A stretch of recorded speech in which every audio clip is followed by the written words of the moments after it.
Peu de temps après, ils se sont mariés. Ils se sont mariés. Alors que la guerre était encore en cours. La guerre était encore en cours, bien sûr. Et ils sont mariés à Chalmaison, bien sûr. Sous leur faux nom. Avec le maire de Chalmaison, tout à fait d'accord, pour faire les faux papiers, quoi.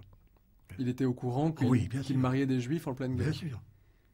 Vous vous souvenez de l'atmosphère qui régnait pendant ce mariage? Oh, vous savez, on était très peu nombreux. Il y avait eux deux, puis il y avait les trois témoins.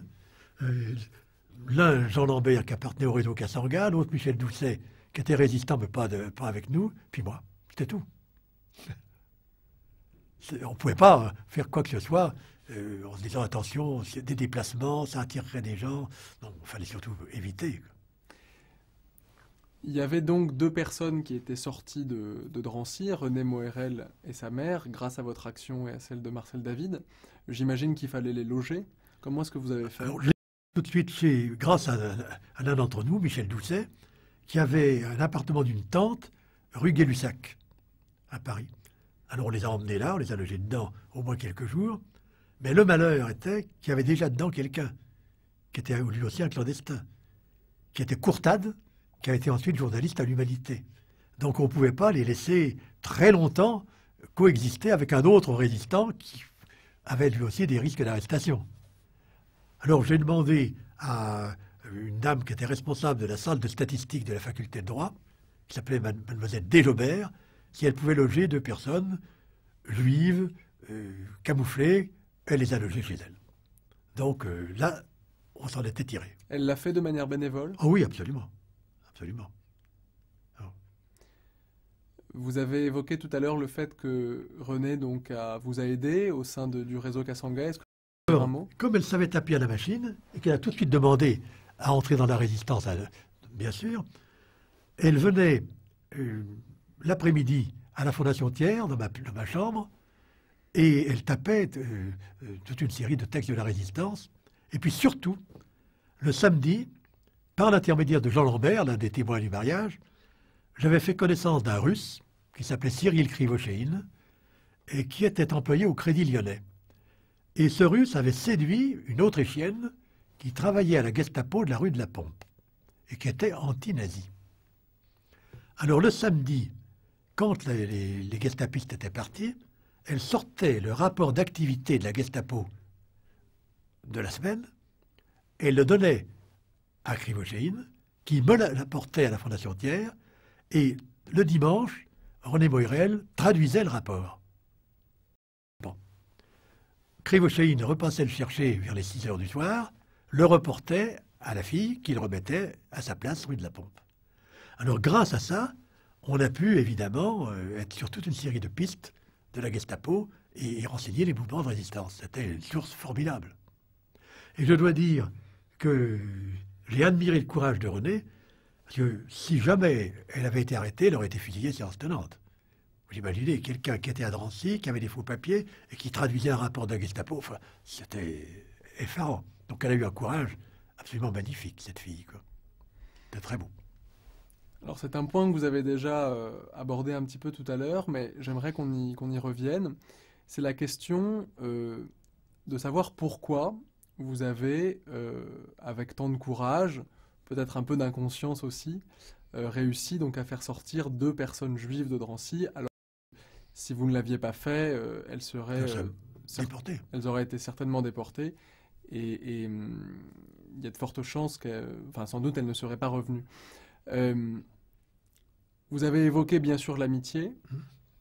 Vous avez aussi évoqué les valeurs chrétiennes. Est-ce qu'il y avait autre chose? Est-ce que tout ça était mêlé? Qu'est-ce qui explique finalement cet acte de sauvetage? Moi, je crois, au départ, c'est incontestablement la connaissance des gens, donc l'amitié. Oui. Comment aurais-je pu me lancer dans la reconstitution d'une généalogie spirituelle de quelqu'un que je n'aurais pas connu, avec un minimum de nom, de famille, de prénom, de date de naissance, etc. C'était pas possible. Donc incontestablement, c'est l'amitié qui est au départ. Maintenant que ça a été porté par l'approfondissement de ma foi, oui, incontestablement. Oui. Mais tout ça, je n'aurais pas eu la foi, je crois que je l'aurais fait exactement de la même manière. Mais parce qu'il y aurait eu, si vous voulez, l'amour de l'autre, qui est porteur de l'amitié envers, je vous dis, ce que je disais, la petite sœur, je l'appelle la petite sœur, parce qu'elle m'avait envoyé une lettre, quelque temps avant son arrestation, disant, bon, tout est horrible, bien sûr, mais je suis heureuse, parce que j'ai à la fois mon fiancé et toi comme grand frère. Ouais. Bon, alors, je crois qu'il y avait ça qui était vraiment la base. Donc, même si je n'avais pas eu ma foi chrétienne, je crois que j'aurais agi la même chose. Est-ce que c'était lié peut-être aussi aux valeurs que vous avez transmises votre père? Oui, les valeurs, la foi en l'homme, oui, l'amour du prochain, le respect de l'autre. Quand on lit le philosophe Emmanuel Lévinas, bon, l'autre, le visage de l'autre. Quand il dit, en face de moi, j'ai toujours le visage de l'autre qui m'appelle à l'aimer. Oui, évidemment. C'est la responsabilité pour autrui. Oui, bien sûr. Je crois que ça, c'est fondamental. C'est absolument fondamental. Et alors, quelque chose qu'il faut que j'ajoute, parce que je ne l'ai pas dit dans mon document, mais qui est horrible, peu après, 47-48, il y a eu de très grandes grèves en France. Après la guerre. Et j'ai appris avec stupeur que notre ami Cyril Krivogine avait été expulsé de France. Bidault était alors ministre des Affaires étrangères. J'ai tout de suite protesté auprès de lui. Et il m'a répondu en me disant, ben, on l'a arrêté, expulsé comme agent soviétique. Or, il n'était pas du tout agent soviétique. Il était simplement russe, oui, mais enfin, il n'était pas du tout un agent soviétique. Alors, il m'a écrit de Russie en disant, je suis affecté à une coopérative agricole, j'ignore tout de l'agriculture, et il est mort en Russie. Les aléas de la vie. Alors justement, la libération puis la fin de la guerre sont arrivées. Est-ce que, donc en 1945, vous avez le souvenir d'avoir rencontré des Juifs qui revenaient de déportation? Oui, bien sûr, à commencer par Alphen. Bien sûr. Et je me souviendrai toujours d'être allé voir l'appartement d'Alphen dans le 16e, et son appartement avait, pour une part, été utilisé pour torturer des gens. La mémoire de sa salle de bain avait servi à torturer des gens. Est-ce que Alphen, donc avec qui vous aviez résisté pendant la guerre, vous a raconté les conditions de sa déportation? Très très peu. Très très peu. Il y a eu toute une longue période dans laquelle, il faut bien le dire, les déportés ne parlaient pas. Je les comprends. Mais celui qui a vu autour de lui mourir des gens, je prends un Polonais qui s'appelait Oleszowski, que j'ai eu comme étudiant. Son père avait été arrêté, ça c'est quand j'étais professeur à Grenoble. Lui avait été arrêté en même temps, il avait 12 ans, et son père a été pendu devant lui, et les SS l'ont obligé, lui, petit garçon, à circuler sous son père pendu, le faisait aller, marcher, etc.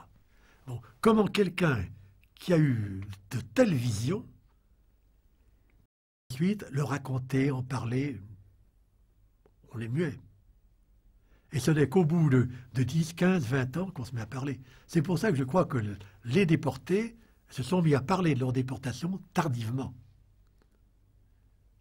Sauf quelques-uns, Anthelme, qui a très tôt expliqué ce que c'était que les camps de concentration. Mais autrement, non, ce n'était pas possible.